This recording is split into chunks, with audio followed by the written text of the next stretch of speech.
मृग के कारण इनका दूसरा जन्म मृग का हुआ है। क्योंकि अंत समय में जिसकी याद आएगी उसी योनि में जाना पड़ेगा। एक दिन मृग छोड़ के चला गया।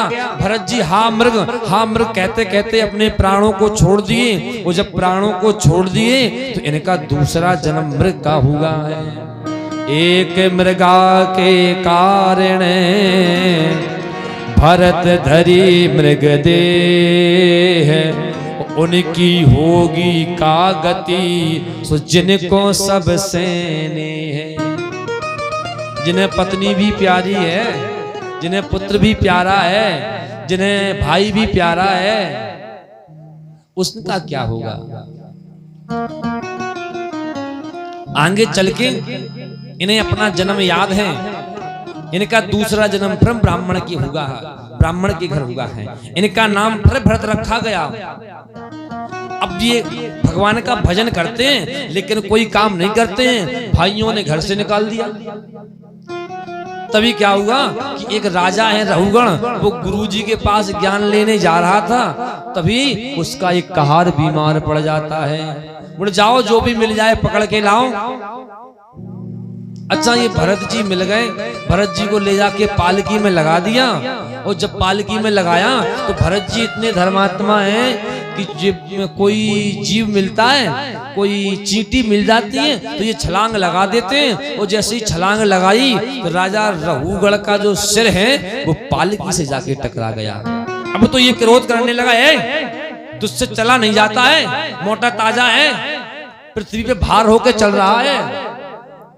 अब तो भरत जी बोल पड़े, हे राजन सत्य बताओ, हम पृथ्वी पे भार हैं या तुम पृथ्वी पे भार हो? जब इतना राजा ने सुना तो राजा को क्रोध आ गया। राजा उतरा पालकी से, हाथ में चाबुक लेके मारने को दौड़ा। तो आज भरत जी के कंधे पे जनेऊ दिखाई दे गया। रहुगण हाथ जोड़ के खड़ा हो गया, हे महाराज क्या तुम ब्राह्मण हो?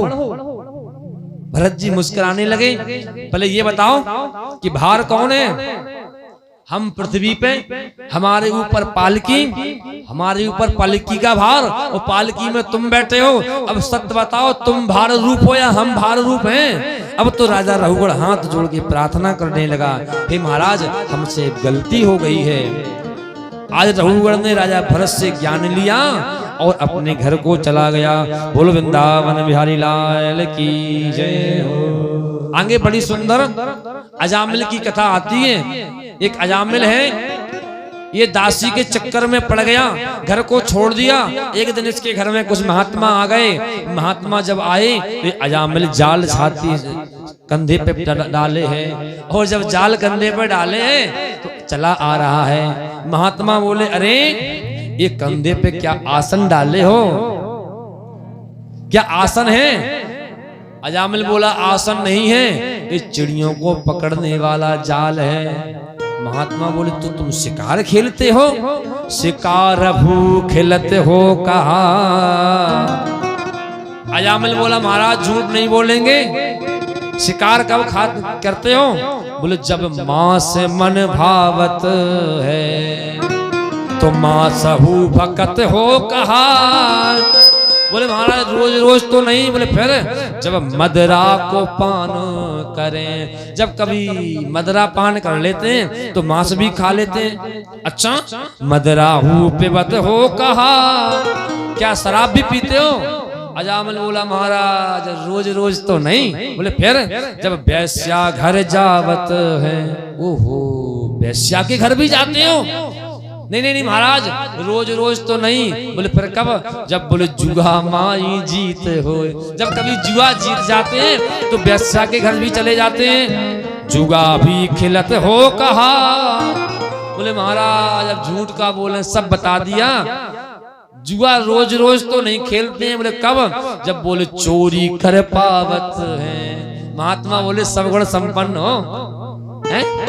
तुम्हारे घर नहीं रुकेंगे। आज अजामिल चरणों को पकड़ लिया तो महात्मा ने वरदान दे दिया, तुम चिंता मत करो, तुम्हारा पूरा जीवन बीत गया है लेकिन अब तुम्हारा अंत में उद्धार हो जाएगा। उद्धार कैसे होगा? वो तुम्हारे घर में तुम्हारी पत्नी के गर्भ है, वो जब गर्भ से कोई लाला उत्पन्न हो तो उस लाला का नाम नारायण रख देना। परीक्षित जी आज अजामिल ने ऐसा ही किया। जब लाला का जन्म हुआ तो इसने अपने लाला का नाम अजामिल रख दिया। अब तो उठते बैठते सोते जागते एक ही नाम जपता है, क्या?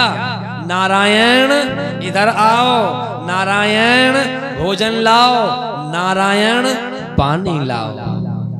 परीक्षित जी भाव कुभाव अनख आलस, भाव कुभाव अनख आलसहु, नाम जपत मंगल दसहु। भगवान का नाम कैसे भी जपो, अगर भगवान का नाम जपोगे तो भव से बेड़ा पार हो जाएगा। अब तो ये भगवान का नाम जपने लगा, भले ही अपने लाला को पुकार रहा है लेकिन नाम ईश्वर का ले रहा है। एक दिन यमराज के दूत से लेने आए, अब ये घबराने लगा, हे नारायण बचाओ, हे नारायण बचाओ। ये अपने लाला को पुकार रहा है लेकिन इसका बेटा तो नहीं आया। तब तक भगवान के दूत आ गए और यमराज के दूतों को मार के भगा दिया है। इस प्रकार भगवान ने अजामिल के ऊपर कृपा की है।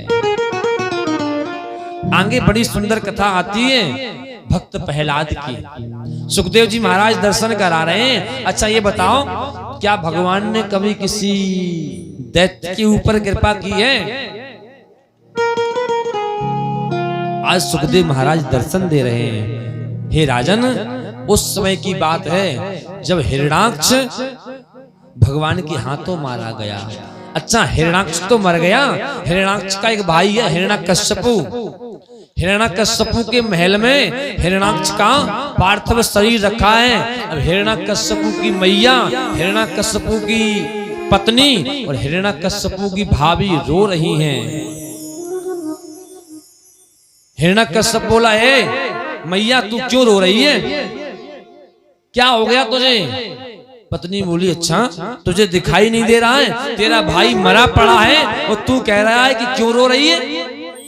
हिरण्यकश्यप बोला, ए पत्नी, ए भाभी, मेरा भाई मरा नहीं है। बोले फिर? बोले मेरा भाई तो वीर गति को प्रदान होगा है। और सुनो, ये संसार सागर है, यहाँ जो आया है उससे जाना पड़ा है। कैसा रोना और क्या रोना,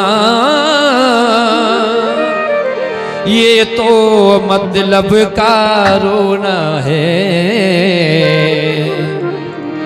कैसा रोना, ये क्या रोना, ये तो मतलब का रोना है।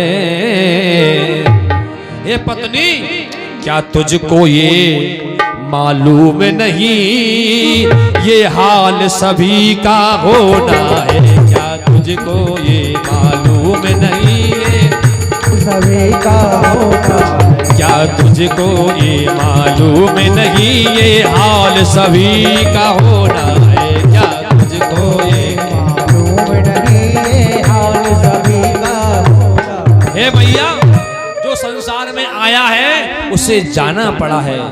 ये परीक्षित जी, ये यही हिरण्यकश्यपु है। थोड़ी देर बाद बाबा ब्रह्मा से वरदान मांगेगा। क्या?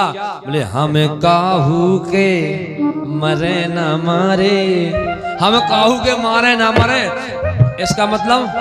इसका मतलब ये कि ज्ञान देना तो सरल है लेकिन अपनाना बहुत कठिन है। आज हिरण्यकश्यपु की पत्नी बोली, तुझे समझ में नहीं आता, तू कैसा भाई है?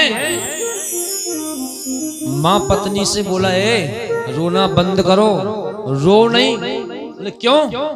जिन्हें कर्म कियो जैसो जग में, उन्हें अंत समय में निभाना पड़ा। जिसने जैसा कर्म किया है उसे अंत समय में वैसा ही भोगना पड़ता है। हिरण्यकश्यपु बड़ी सुंदर बात कर रहा है। पत्नी बोली, अच्छा?